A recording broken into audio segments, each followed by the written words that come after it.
Darmenden, Negeri Semeru. Batch nombor saya ialah 10DE 21F 1057. Hari ini saya ingin bercakap tentang industri pembinaan yang semakin malang.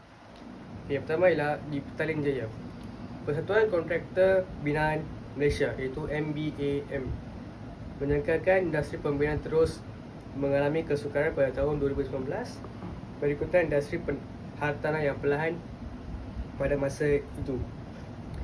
Presidennya Foo Chek Lee berkata situasi ini disebabkan oleh sebahagian daripada kontraktor bergantung kepada projek swasta terutamanya dalam industri hartanah bagi operasi perniagaannya. Pada masa ini, kita dapat berhadapan kesukaran dalam mendapatkan kerja pembinaan bersekutuan daripada pemaju-pemaju hartanah yang tidak melancarkan dan menundakan sebarang pembangunan projek baru.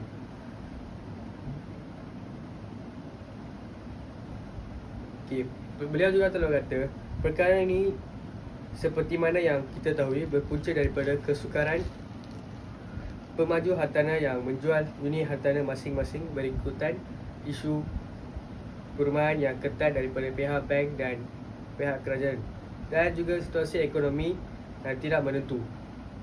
Katanya pada sidang media selepas Majlis Dialog Bersekutu MBAM. Beliau juga berkata pihaknya menolak tanggapan bahawa kontraktor tempatan yang memilih untuk mendapatkan kerja pembinaan bagi rumah kos yang tinggi. Selain itu, beliau juga berkata kami juga menyokong kerja pembinaan yang bagi rumah mampu milis atau kos rendah asalkan masih memiliki kerajaan kerja. Namun beberapa projek yang dimiliki oleh kontraktor sekaligus menjelaskan kelangsungan dan mendapatkan ekonomi keseluruhan negara ini maju serta-merta.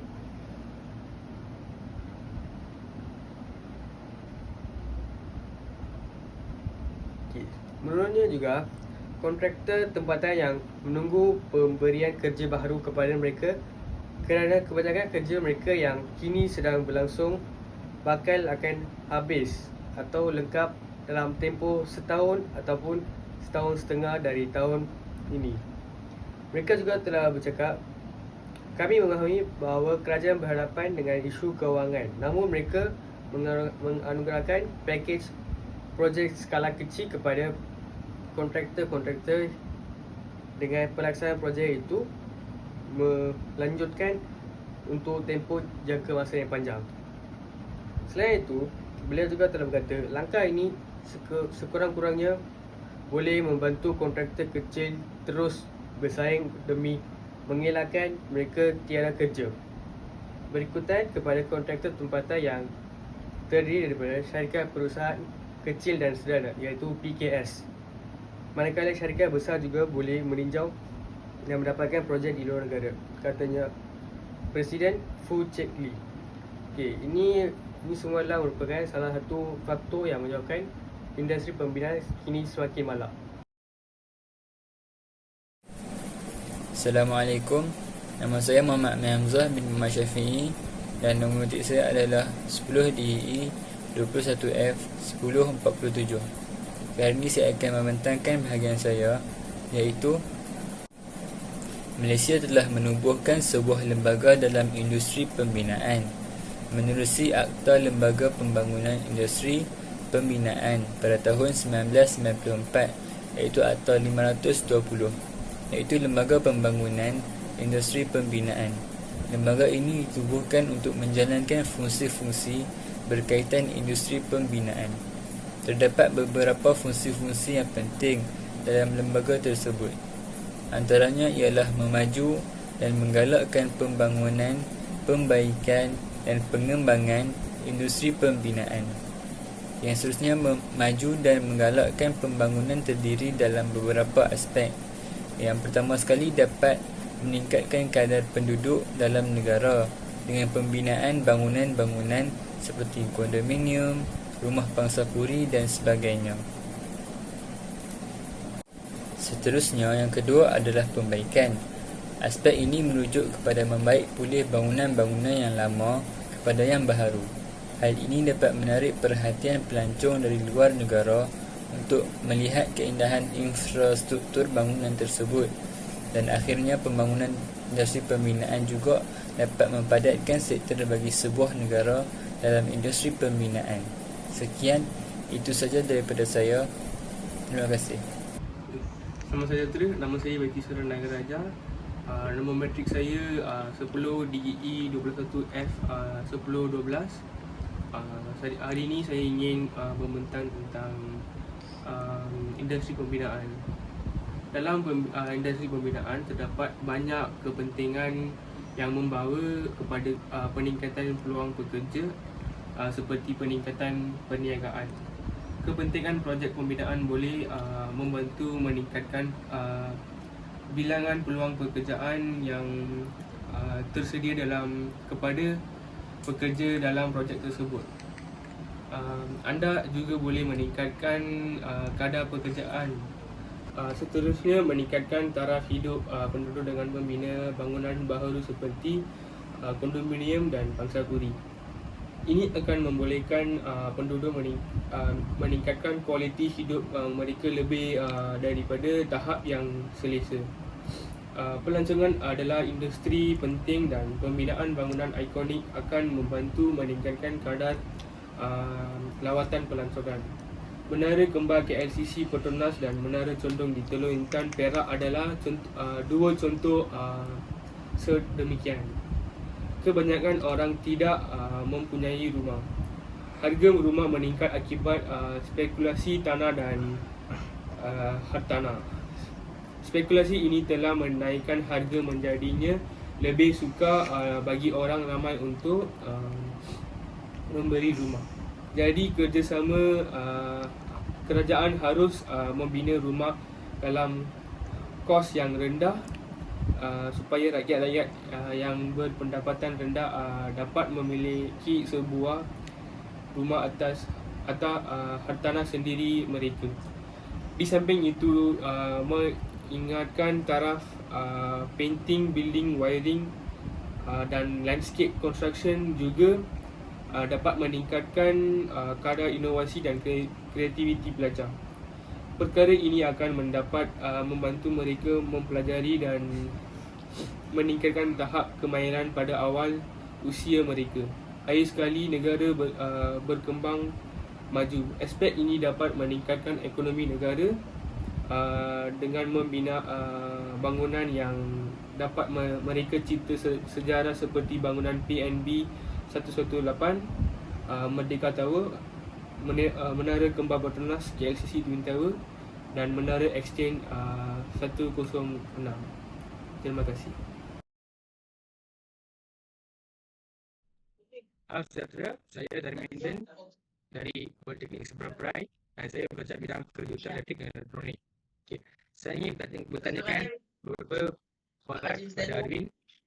Antaranya ialah saya ingin bertanya tentang aktiviti penggubalan teknologi dalam bidang pembinaan. Okay, pada pendapat anda, apakah anda faham tentang penggubalan teknologi dalam bidang pembinaan?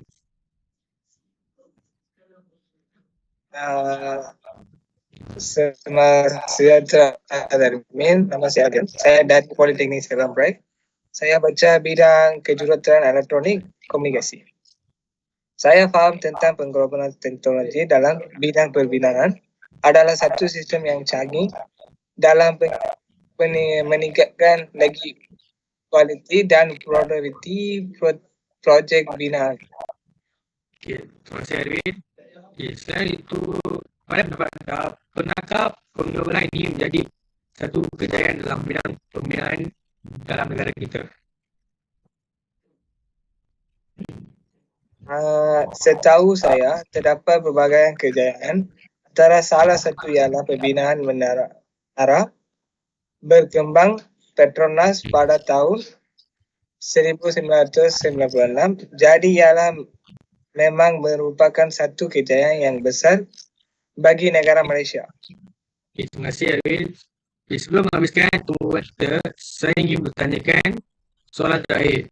Itu, apakah anda faham tentang topik yang kita bercakap dalam tumbuhan ini?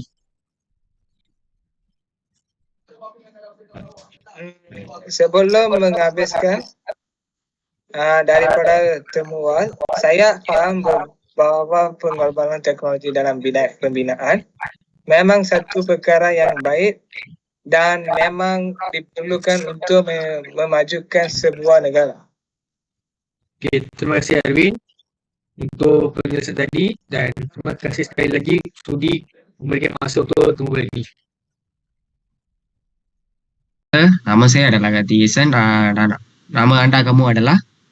Nama saya Pravin Kumar Dari mana Pravin? dari Jabatan JKE kelas DEP 2A. Okay, baik. Hari ni saya nak interview kamu sekejap, boleh kan? Ya boleh.